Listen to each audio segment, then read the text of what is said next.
Bonjour, je viens aujourd'hui pour parler d'un sujet qui est le sujet de la dot.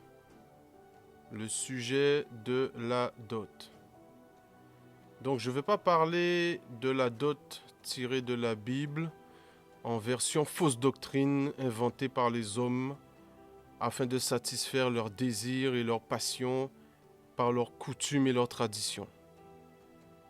Mais je vais parler de la dot biblique et des conditions de déclenchement de celle-ci. Oui, parce que la dot, il y a des conditions afin de la déclencher. On n'applique pas la dot dans n'importe quelle condition. Dieu a donné des conditions spécifiques pour déclencher ou pour appliquer la dot. Donc, quels sont les éléments déclencheurs du paiement de la dot? Parce que qui dit dot dit paiement.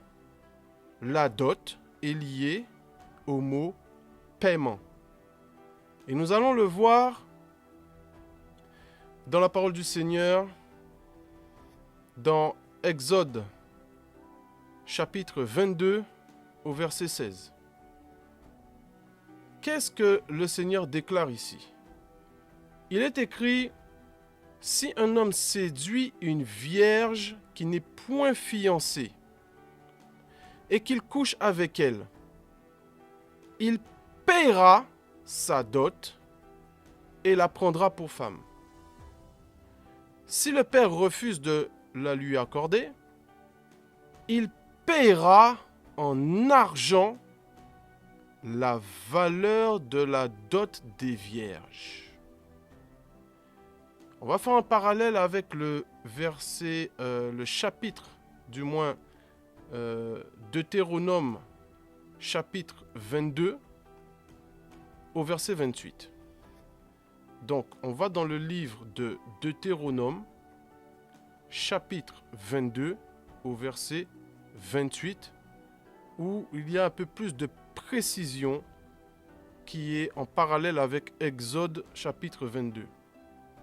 Donc, on lit ici dans Deutéronome, chapitre 22, au verset 28, « Si un homme rencontre une jeune fille vierge non fiancée, lui fait violence et couche avec elle, et qu'on vienne à les surprendre, l'homme qui aura couché avec elle donnera au père de la jeune fille 50 cycles d'argent.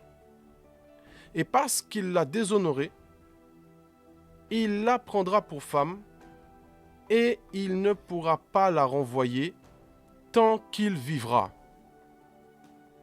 Donc on constate que la dot est liée à un paiement en argent qui est de montant d'un 50 cycles. C'est ça la dot.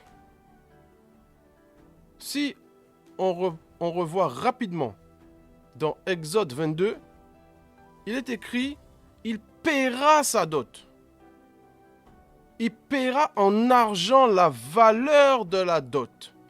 Et donc, il paiera en argent la valeur de la dot des vierges. Et dans Deutéronome, chapitre 22, au verset 29, on voit qu'il est écrit encore: l'homme qui aura couché avec elle donnera au père de la jeune fille 50 cycles d'argent. Donc, à ce moment-là, on voit qu'il y a des conditions pour venir déclencher la dot. Voilà les conditions. D'abord, toi qui m'écoutes, et aujourd'hui, tu veux te marier. Tu veux te marier, et du coup, tu as rencontré une fille. Tu as rencontré une fille, une jeune fille ou une femme, et du coup, tu veux lui demander en mariage, Mais tu es tracassé par cette question de, dans sa famille, je dois donner la dot. Je dois apporter la dot. Et tu te préoccupes de cette question de où est-ce que je vais trouver maintenant l'argent pour la dot, etc. et tout ça. Maintenant, il y a 6 questions que tu dois te poser. C'est est-ce que tu rentres dans les critères de déclenchement du paiement de la dot selon Dieu. Et tu vas te poser 6 questions. La première, c'est ai-je séduit ou rencontré une fille vierge qui n'est point fiancée? Ça, c'est la première question. Déjà, est-ce que la fille ou la femme que tu veux demander en mariage, elle est vierge? Est-ce qu'elle est vierge? Et est-ce qu'elle n'est point fiancée?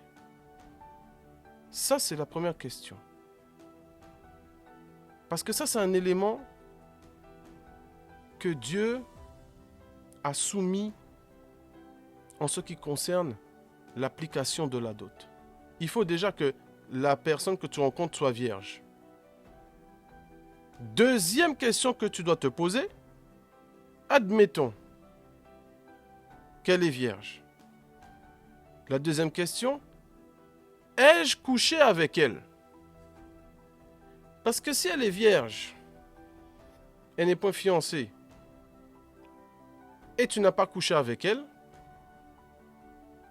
il faut se poser la question, est-ce que je rentre encore dans les critères? Parce que le deuxième critère, c'est qu'il faut avoir couché avec une fille vierge. La troisième question que tu dois te poser, lui ai-je fait violence? C'est-à-dire, est-ce que je l'ai violé? Parce que dans Deutéronome 22, là, la précision qui est apportée, c'est si il lui fait violence et couche avec elle. Donc ça veut dire qu'il faut vérifier que tu as fait violence, c'est-à-dire violer. As-tu violé la personne? As-tu couché avec elle avec violence? Quatrième question. Ai-je provoqué un déshonneur? Oui. Deutéronome chapitre 22 au verset 29. Et parce qu'il l'a déshonoré. Ah oui. As-tu déshonoré en couchant avec elle avec violence une vierge? As-tu fait cela? Et maintenant, une fois que tu t'es posé ces 4 questions, la 5e question que tu dois te poser. Dois-je donner au père 50 cycles d'argent? Et je dis bien le père, car la parole de Dieu est précise. Il ne dit pas la mère, il dit le père. Exode chapitre 22 au verset 17. Si le père refuse, il n'est pas écrit si la mère refuse.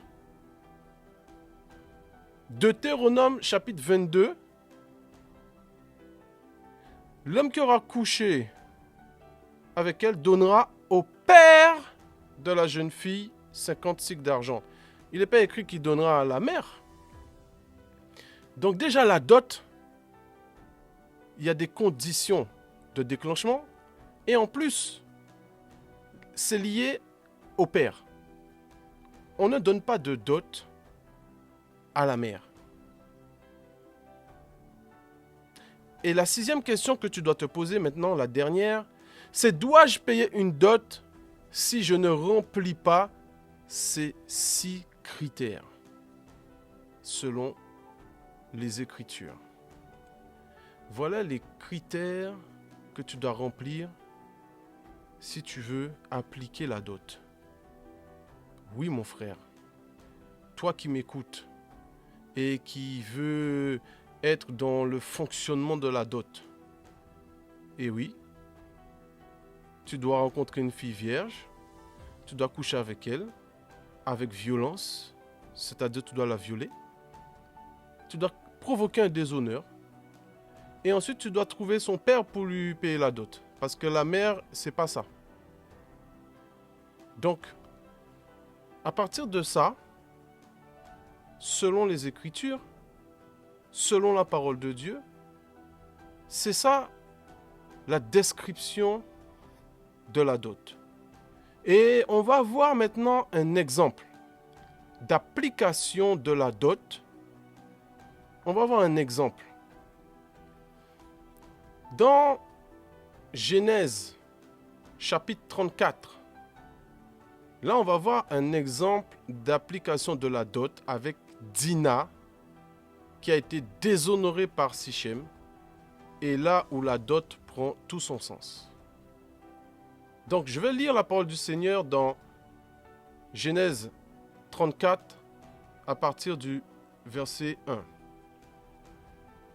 Dina, la fille que Léa avait enfantée à Jacob, sortit pour voir les filles du pays.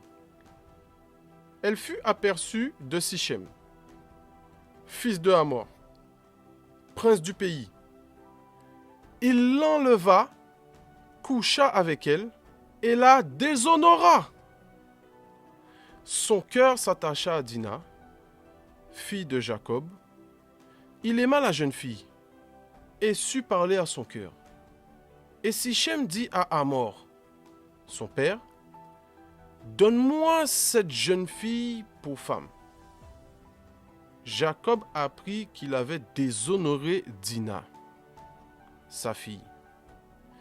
Et comme ses fils étaient au champ avec son troupeau, Jacob garda le silence jusqu'à leur retour. Hamor, père de Sichem, se rendit auprès de Jacob pour lui parler. Et les fils de Jacob revenaient des champs.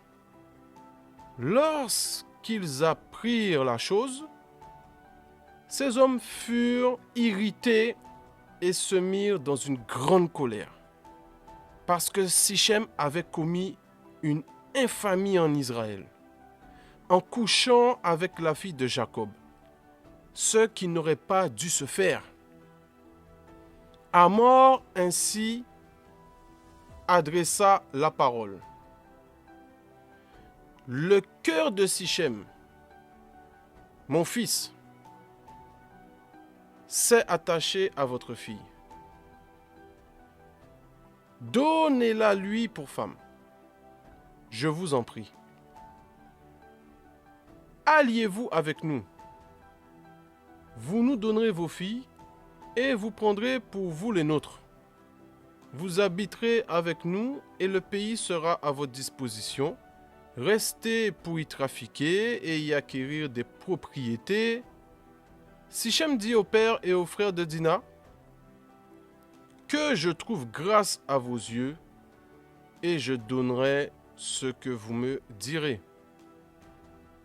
Exigez de moi une forte dot et beaucoup de présents, et je donnerai ce que vous me direz, mais accordez-moi pour femme la jeune fille. » Donc, on voit quoi? Suite au déshonneur de Sichem, il demande qu'on exige de lui une forte dot et beaucoup de présents. Mais retenons une chose. Il dit une forte dot et beaucoup de présents. Donc il est en train de faire déjà une distinction entre ce qui est une forte dot et ce qui est beaucoup de présents. Ce sont deux choses différentes. On va retenir beaucoup de présents. Parce que beaucoup de présents, ce n'est pas une dot. Beaucoup de présents, ce n'est pas une dot. Et nous allons voir maintenant un exemple où la dot ne s'applique pas dans un autre cas. Et c'est le cas d'Abraham qui envoie son serviteur pour chercher une femme pour son fils Isaac. Et on ira dans la parole de Dieu, dans Genèse chapitre 24, au verset 1. Et ici, il est écrit, Abraham était vieux, avancé en âge, et l'Éternel avait béni Abraham en toutes choses. Abraham dit à son serviteur, le plus ancien de sa maison, l'intendant de tous ses biens, mais, je te prie, ta main sous ma cuisse, et je te ferai jurer par l'Éternel, le Dieu du ciel et le Dieu de la terre, de ne pas prendre pour mon fils une femme parmi les filles des Cananéens au milieu desquels j'habite, mais d'aller dans mon pays et dans ma patrie prendre une femme pour mon fils Isaac. Donc là, on est au verset 4. Et je ne vais pas raconter du verset 4 jusqu'au verset 50, parce que c'est le parcours du serviteur d'Abraham qui va être décrit ici. Donc là, tu pourras aller le lire après en détail. Mais on va sauter tout ça pour arriver au verset 50, pour abréger. Sinon, le message sera trop long pour toi.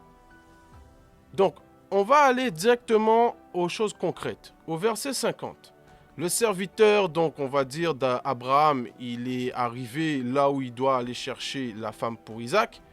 Et donc, il arrive chez Laban. Et donc, au verset 50, il est écrit, Laban et Bethuel répondirent et dirent, c'est de l'Éternel que la chose vient. Nous ne pouvons te parler ni en mal ni en bien. Voici Rebecca devant toi. Prends et va, et qu'elle soit la femme du fils de ton Seigneur, comme l'Éternel l'a dit. Au verset 52, lorsque le serviteur d'Abraham eut entendu leurs paroles, il se prosterna en terre devant l'Éternel. Et le serviteur sortit des objets d'argent, des objets d'or et des vêtements qu'il donna à Rebecca. Il fit aussi de riches présents à son frère et à sa mère. Au verset 54, après quoi, ils mangèrent et burent, lui et les gens qui étaient avec lui. Et ils passèrent la nuit. Le matin, quand ils furent levés, le serviteur dit, « Laissez-moi retourner vers mon Seigneur. » Donc, qu'est-ce qu'on voit dans cette scène qui s'est déroulée avec Abraham, son serviteur, et Rebecca, la fille de Laban? On constate que le serviteur il est parti chez Laban pour récupérer une femme pour Isaac, le fils d'Abraham. Et on constate que le serviteur, au verset 53, il fit aussi de riches présents aux frères et à la mère. Mais il n'est pas écrit, il fit aussi une dot à son frère et à sa mère de Rebecca. Ah oui. Puisque il est écrit, il fit de riches présents. On ne parle pas de dot. On ne parle pas de dot. Ben oui, parce que dans Genèse, chapitre 34, au verset 12, Sichem, lui, il apporte une précision. Exigez de moi une forte dot et beaucoup de présents. Et dans Genèse 24, chapitre 24, au verset 53, le serviteur d'Abraham fit aussi de riches présents aux frères et à la mère de Rebecca. Et il n'est pas écrit qu'il fait de riches présents et une dot. Donc la Bible est précise. La parole de Dieu est précise. Mais pourquoi le serviteur ne fait pas aussi une dot? Mais il fait que des riches présents. La réponse, elle est très simple.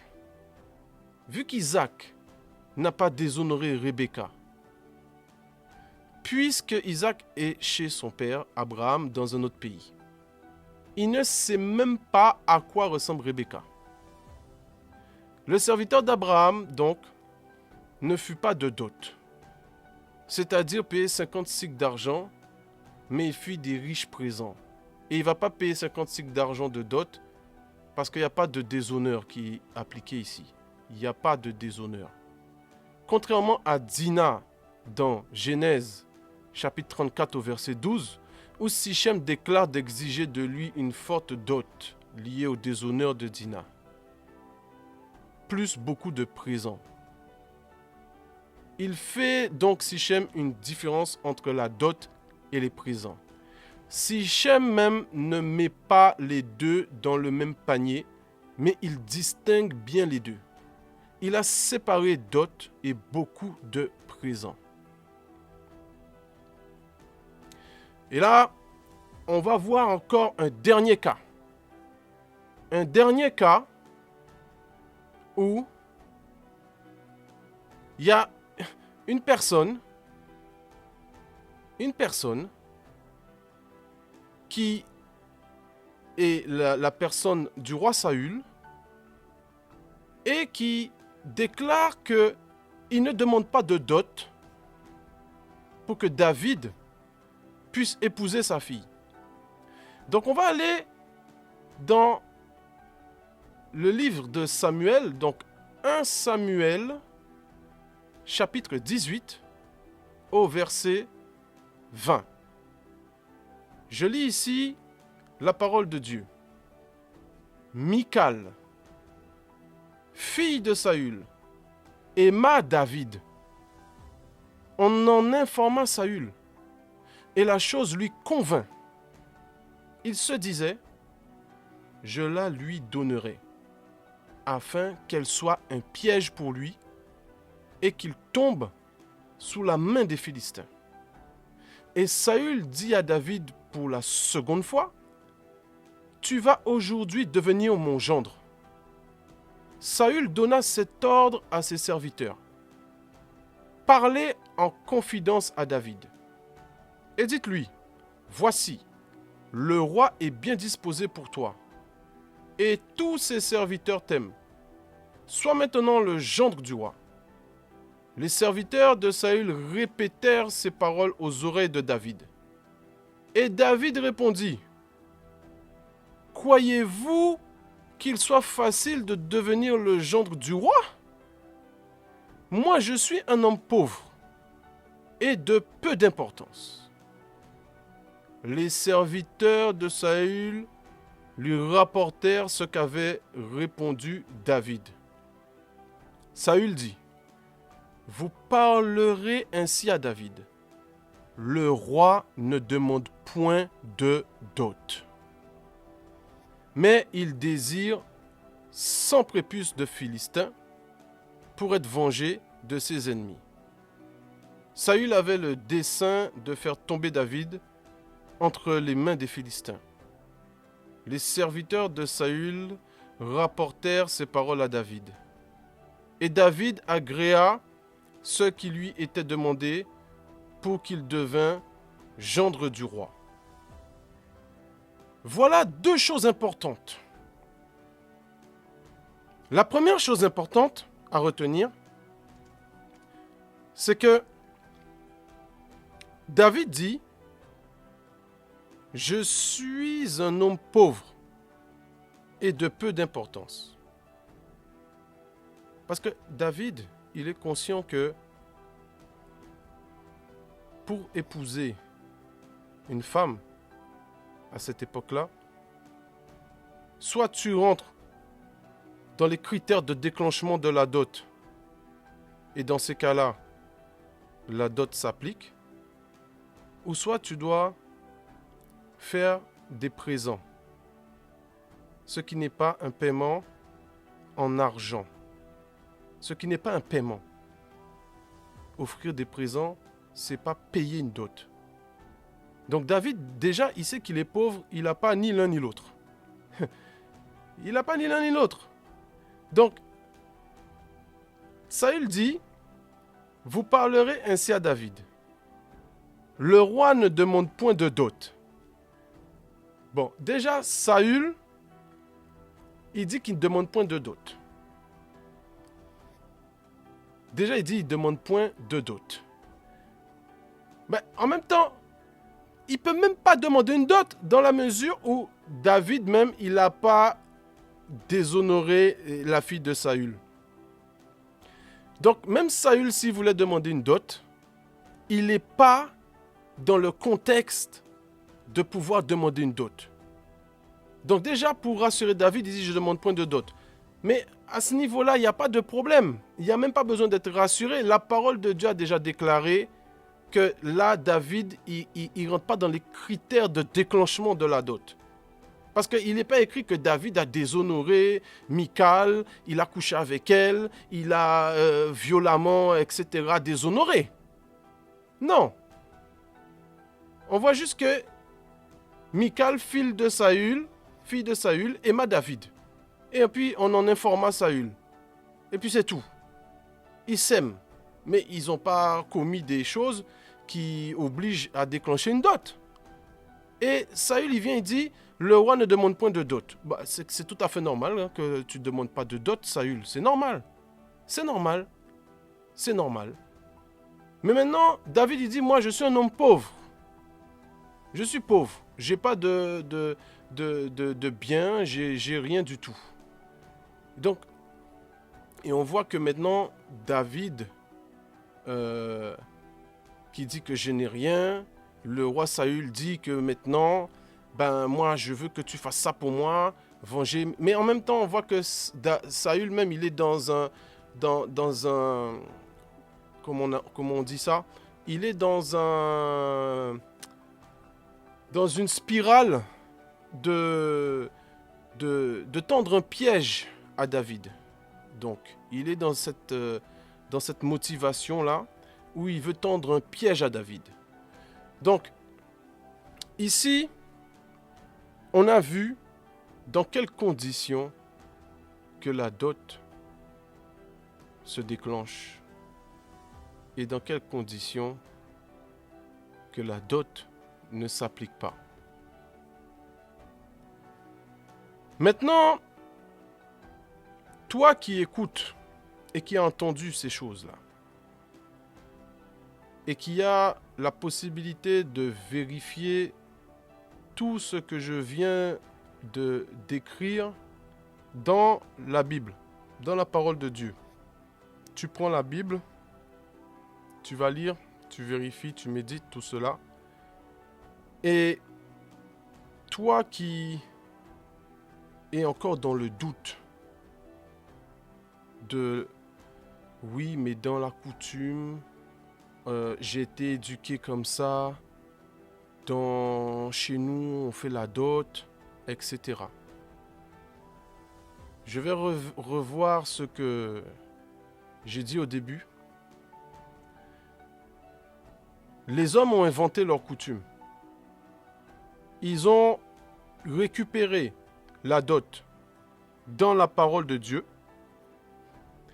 pour la trafiquer, pour l'adapter, afin de pouvoir tirer profit sur des personnes qui veulent juste se marier. L'homme a toujours eu cette pensée de ruse de pouvoir utiliser à profit des choses que Dieu a déclarées. Donc aujourd'hui, maintenant que tu as compris le principe de la dot, dans quel cas la dot est applicable, selon la parole de Dieu, et pas selon les coutumes des hommes. Tu es maintenant face à ce que Dieu a déclaré dans les Écritures bibliques. Donc maintenant,